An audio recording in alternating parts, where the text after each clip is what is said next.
Technique is about getting the voice to do what you want it to do when you want it to do it. Yes. That's all it is. Other than that, the voice will do what it wants when it wants. Unruly child, right? When it wants, you know, and it's about getting that control. Hey, welcome to the Monique on the Mic podcast. I'm your host, Monique B. Thomas. This show is your go-to resource for professional and aspiring singers. Every Monday, join me for a mix of solo episodes and insightful interviews where I share real artist stories, practical strategies, and mindset shifts. Whether you're just starting out or are already on your journey, you'll find the tools you need to transform your vocal path and feel supported. I keep it real, I keep it fun, and it's always useful and up to date. Let's get into it. Hey, everybody. Welcome to the show. I'm super excited because today I have a very, very special guest. This singer, this person, this woman is a force to be reckoned with. She is such an incredible singer, extremely talented, humble, professional, and you'll know that when she sings, she leaves a mark in your heart forever. I have had the pleasure of working with her. I started working with her about 7 or 8 years ago when she came to sing near Bordeaux in France, and I got the chance and the opportunity to sing backup for her on a gospel concert. And so that's been really cool. And I'm now currently on tour with her again. She's doing a wonderful gospel and Christmas tour in Spain. And so I thought, let me get her on the show, because if you want to know what singing is about, you've got to go to the greats and you've got to go to people that have been doing it. So let me just tell you a little about Bridget Bazile. She's born in Louisiana and she got her master's degree from the University of New Orleans. She's won prestigious awards like the Leontyne Price competition, as well as second place at the Metropolitan Opera, the National Council in 1999. First place at the Meistersingers in Graz, Austria in 2001.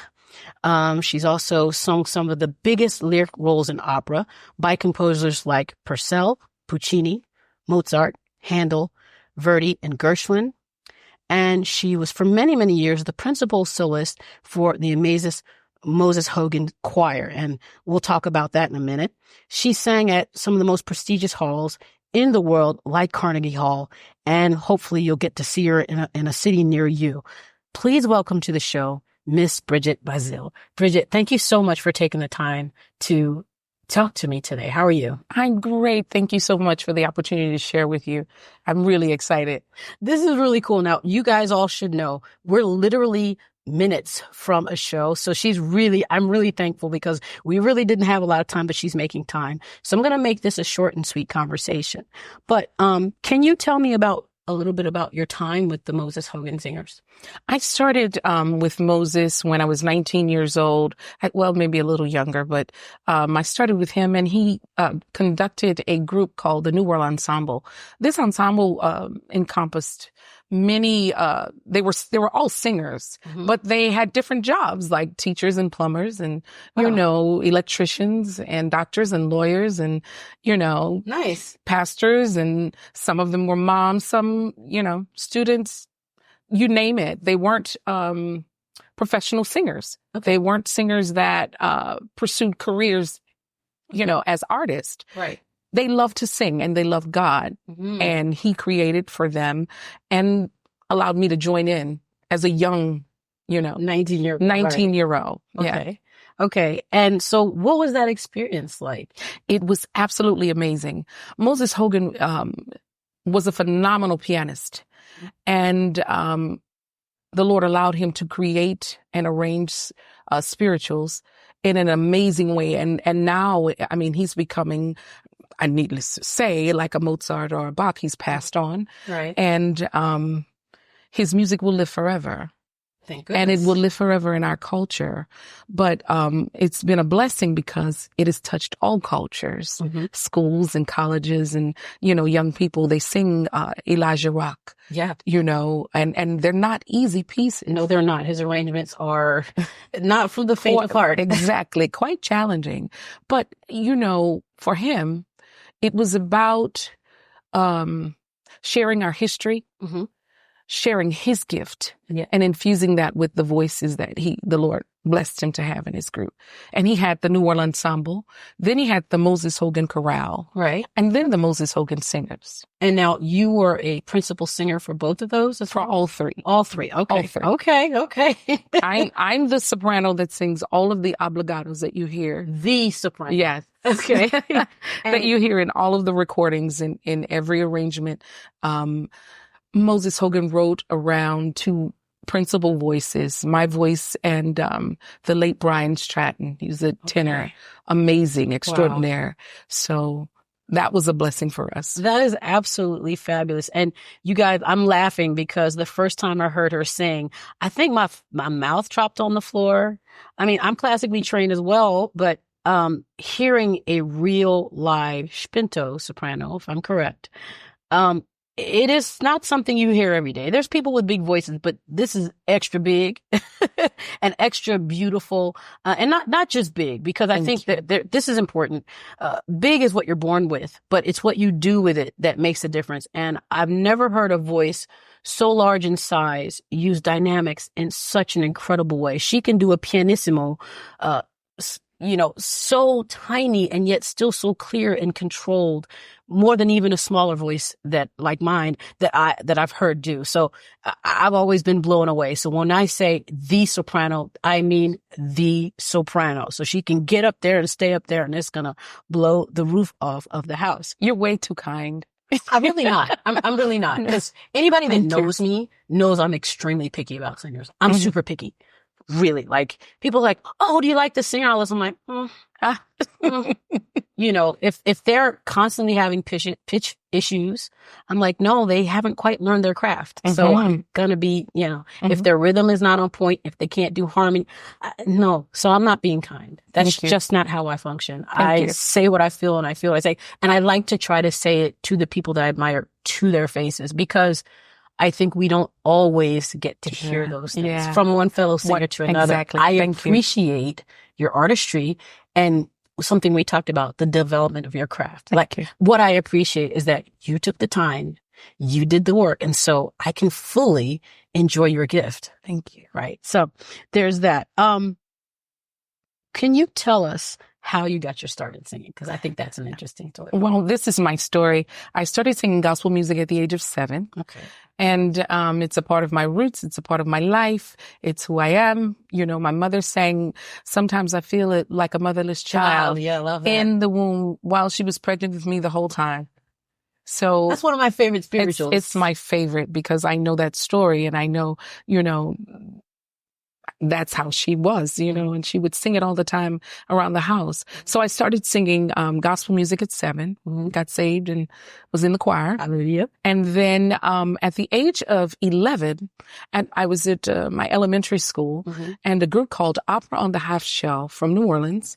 Half Shell? That was the name of the company. Okay. It was directed by Mr. Gordon Brown. And at the end of their presentation of Little Red Riding Hood in a classical style, operatic style, they asked some of the kids to come up and to sing a high C. Oh. Of course, I did not know what a high C was or anything. He hit the note and I sang the note, and he's like, okay, oh my God, it was perfect. And it was perfect. So he hit another note and I sang it, and it was perfect in his ears. Right. So at the end, he talked with he's like, well, who is this kid? What? And he had a meeting with the PTA, Parent Teacher Association. And he would not take any students under the age of 15 because of a temperament. Sure. He's very serious about the craft. He, but he wanted to take me at 11. He saw something in me at 11. Right. Now I need to backtrack on this story that this is now October. In July, I lost my father of this very same year. So, I look back now and I see how my life has gone full circle.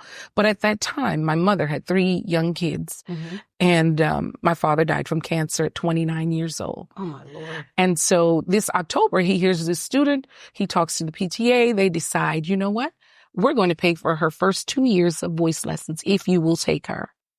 So he took me on as a student. Wow. I went to voice lessons twice a week. My mother had a list rules. Okay. Because I was 11. Right. And 11-year-olds are temperamental. Mm-hmm. I had to stop singing gospel music because I needed to learn technique. Okay. I had to, no ice cream, no dairy, cut back on the beef, could not go out to play. I must practice at least 1 hour every single day. Mm-hmm. No naps before voice lesson. Mm-hmm. These were the rules. Yeah. Okay. My mother followed the rules. And I did that for a number of years. And I would, sing for him and sing for him and sing for him. And he would be so happy and, teaching me how to breathe and how to support and all of that. And one day I simply told him, I think I like what we're doing here, but no one that looks like me sings like this. Okay. Yeah, let's get into that. And so, I didn't know at the time that he was the conductor of the Civic Symphony Orchestra. Mm-hmm. And he had taught many, many, many students. But he had an African-American student, her name was Rochelle Potter, that was originally from Gulfport, Mississippi, and had moved to Germany. He flew her in from Germany for me to meet her and for her to sing for me. And when she sang for me, I was in tears. I was 14 years old by this time. And I sang for her, of course. But when I heard her voice and she looked like me, and I said, and I sound like that? Because, as singers, we never really hear ourselves. Right. And he said, yes, you do. And she said, even better. And at the age of 14, I decided I wanted to take this on as a career and be a professional opera singer because I met someone that looked like me and sang like me and gave me the courage to know that I could do this. You could do it. Other than that, no one where I live sang classical music, had any training, had any knowledge of even what it was. Right. As I look back, I know it was all divine because of the timing. I had no time to get depressed or to be a wayward child because I instantly jumped into a little more discipline. Right. And it was about my craft. So, it's not that I couldn't sing gospel music ever again, but during this period of time, in order to develop the muscle, the voice is a muscle and we house the instrument, unlike a piano or a tuba or a trombone or anything like that. When they break, you bring them to the shop and they get repaired. When the piano's out of tune, you call a tuner and he tunes it up. He tunes it up. If there's a key broken or whatever, they fix it. This is the instrument. So he taught me that you have to take care of the full instrument. Right. And it's mind, body, and soul. It's not just the voice. Right. So you've got to take care of the physical. If you're sick, you've got to do what you have to do to get well. But the thing about this instrument is that it is a muscle. So what you train it to do, even when you don't feel 100, it's going to go back to that memory. That's why technique is most important. Mm-hmm. But that's my start. I'm sorry, I'm getting way off. No. But these are the conversations I want to hear. Okay. Because as a voice teacher, I can harp about this. Mm-hmm. You're doing my work. You're doing my bidding for me, and I appreciate it. But I like to hear it from other people because, of course, you're going to say technique is important. You want to charge me for these lessons. Yeah. But the truth is, what I want people to know is how to be prepared for a career. You say you want a career. Are you willing to do the necessary things?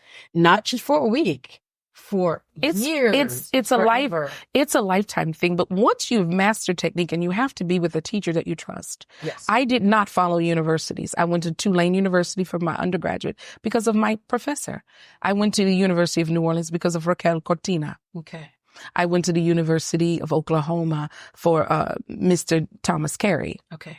This is what I followed. I didn't follow Juilliard or Manhattan School or Berkeley or anything like that. You followed your teachers. I followed my teachers because I already had a solid foundation from Gordon Brown. Yeah. And, with him, I started singing with the orchestra at 14. That's crazy.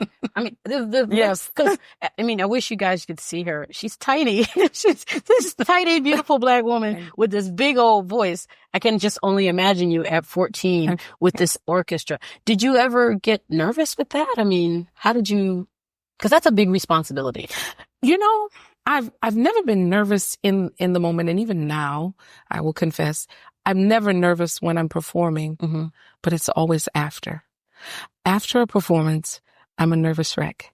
Okay. Why? Because I think I come back to earth and it's like What just happened? Was it okay? Yeah. In the moment, I'm there to do it, and I feel it with my whole being. Whether it's opera, it doesn't matter the role. It doesn't matter gospel, opera, pop, jazz. It doesn't matter. Right. I give it all that I have, and it comes from within. Yes. And that's the key.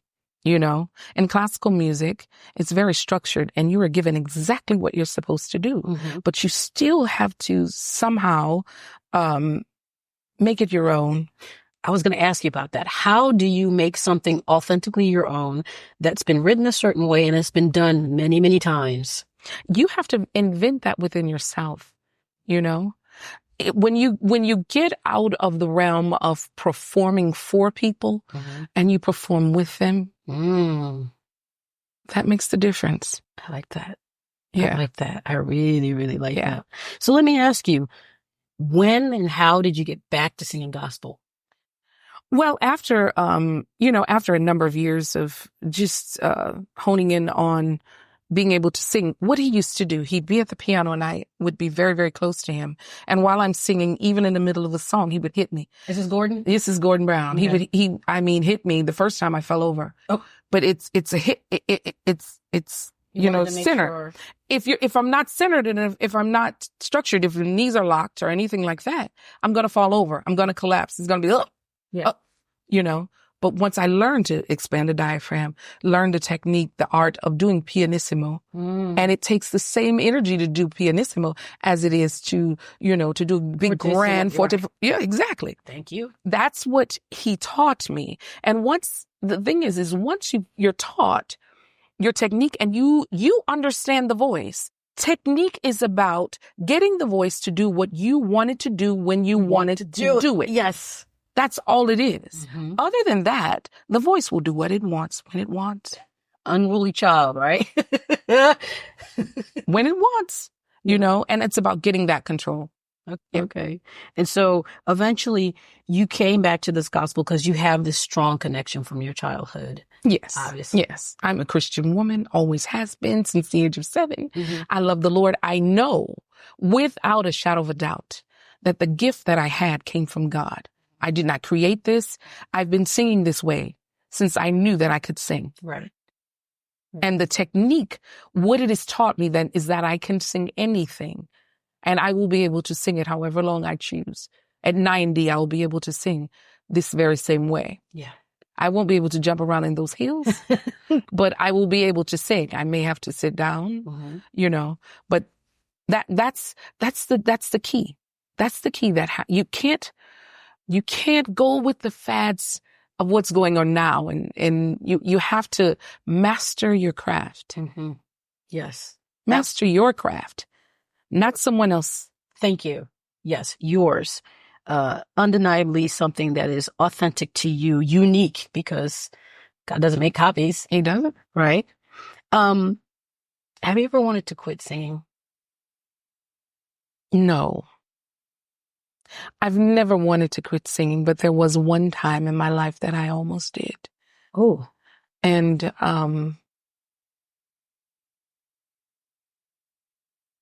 it was for my family. And Moses Hogan was the one who said, no, you can't do this. Life, I was young and life, threw me a curveball that I was young and I didn't really, really understand how to handle it. So my thoughts were, I need to take care of my family. I need to, but he reminded me that I have a responsibility and this is a gift that I can't walk away from. What am I going to do at this age? Because back then I was 20, 21. And so I didn't. Okay. So you stuck with it. You stuck through it. Oh, I have a question about your opera. Do you have a favorite role? I'll say my favorite role was from Turandot. I played the part of Liu. And I could identify with Liu because she was a slave girl. And, Turandot is the lead role. Yeah.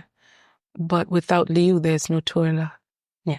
And Liu in her humble quiet way. Mm. You know, Yeah. she did her part. She sacrificed her life, her love.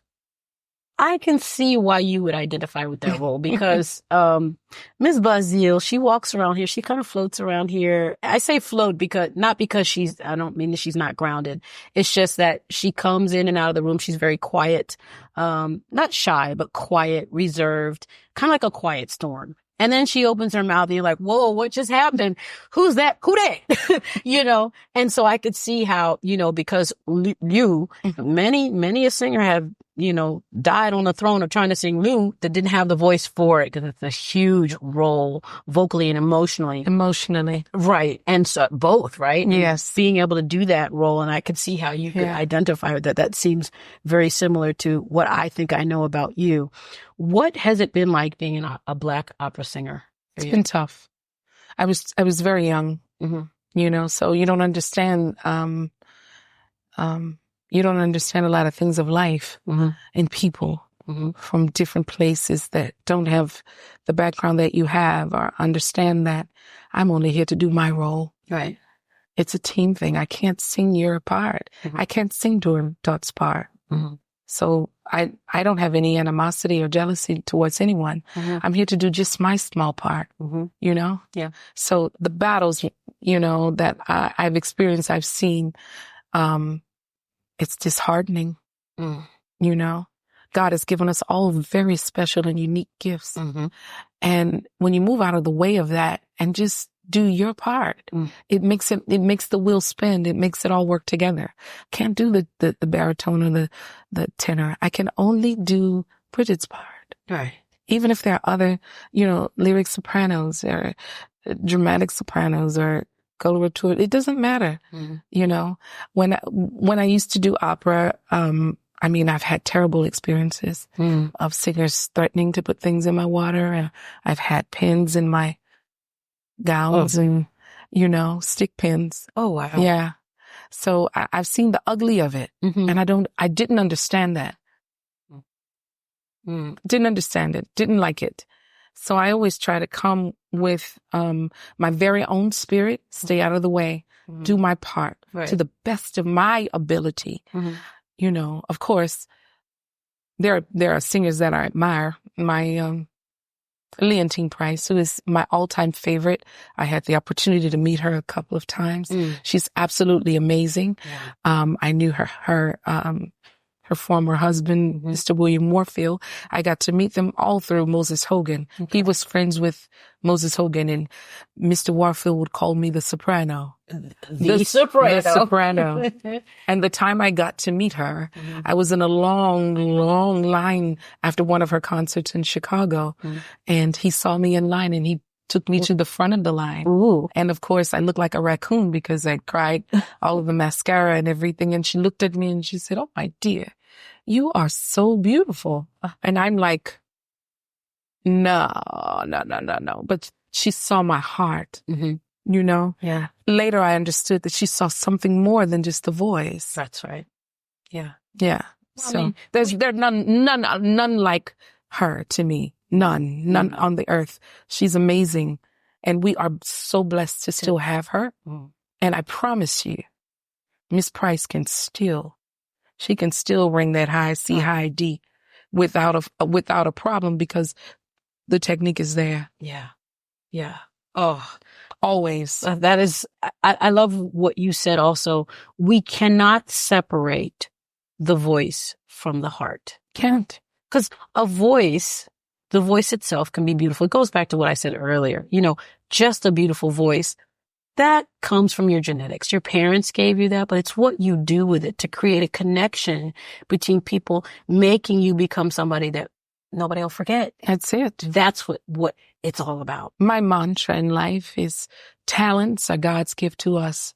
How we use them is our gift to God. Oh, I love it. I absolutely love it. I just have a few more questions because I got to let you get ready for the show. Would you have any advice for aspiring singers? The biggest advice I would have is to master your craft. Don't get caught up in all of this American Idol and YouTube phenomenons and everything like that. Mm-hmm. You need to find a teacher. Make sure you're grounded in learning your technique. Mm-hmm. And once you've learned the technique, you can sing anything. You can do anything because you know how to control this instrument. Right. Like I said previously, you don't want it to control you. And it doesn't matter the genre of music in which you sing, you will encompass the technique, which will afford you the opportunity to be able to sing until you're 90 or 100. If you're blessed to If live you're that blessed long, to right? live that long. All right, just one or two more questions. What would you tell younger Bridget with hindsight? Do it again, girl. Oh, I love that. Do it again. No regrets. No regrets. Just learn. No regrets. Yeah. Just do it all again. Oh, I love that. Yes. Here's the last question before we wrap this wonderful, short but sweet and so powerful interview. Thank you. Do you have any exciting projects coming up that you can actually talk about? We're going to do some of the stuff that we've done on tour and everything. We're going to do a recording. Okay. And I'm presently I've never written a song before. Oh. So I'm going to hopefully write this song and put it out, Is really it going to be soon. gospel or? Yeah. Okay. Yeah. I love that. I need to share this one moment with you that we had, and I don't know if it probably didn't touch you because you were just doing you, but it touched me. Okay. So, about a week ago, I was singing backup for her, and I usually sing backup with other singers. So I'm usually in the sopranos, right? And so this time I was the only backup singer, and we had very little rehearsal, but we had this backup that I had to do. And Miss Bridget, she is her soloist, so she likes to jump around different things. I had to follow, and I must give myself a little bit of credit. Yes, you I do better. feel like I followed pretty well. I try to Followed really understand. well. I try to figure out what the singer is doing. Sorry, you guys hear noise because we're in the dressing rooms literally before the show. I try to follow really well. And so I saw her singing not very loud. And so I brought it down. She said, no, baby, don't do that. You sing you, I will follow you. And I'm thinking, she is so smart because I could never sing over her. She can only match me. I can't match her fortissimo. But we can make it work. I thought, you know what? This is a professional. This is, the being able to work together personally. Yeah. Singing, I don't often get to sing with a spinto. I'm a light lyric coloratura, and she's a spinto.